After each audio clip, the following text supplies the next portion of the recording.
breadwinner. Sila yung mga tao na palaging inuuna ang kailangan ng iba kaysa sa kailangan nila. Mga taong handang isang tabi yung kasiyahan niya para sa kasiyahan ng iba. Sila na ate at kuya.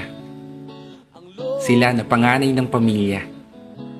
Sila na palaging sumasalo sa tila walang katapusan ng mga problema. Sila na tadtad ng obligasyon at responsibilidad.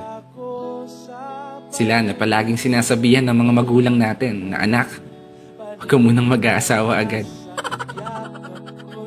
Sila na handang unahin ng mga bayarin kaysa sa mga bagay na gusto nilang bilhin.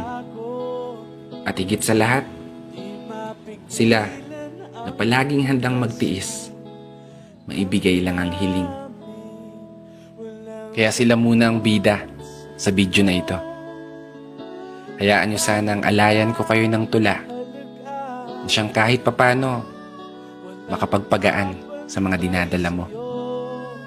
Kasi hindi biro ang maging breadwinner ng pamilya. Oo, totoo. Katakot-takot na responsibilidad yung palaging nakaatang sa'yo. Hindi ka pwedeng humindi, tumanggi, sabihin pagod ka na. Panganay ka eh. Ika nga nila. Ikaw ang kuya o ate na siyang dapat maging magandang halimbawa sa iba upang mga kapatid na palaging batid, kuya baon ko, ate yung tuition ko. At syempre hindi magpapatalo yung buwan ng kuryente, tubig, upa, utang. Nasarap na lang maging bato. Pero seryoso, sobrang nakakabilib kayo.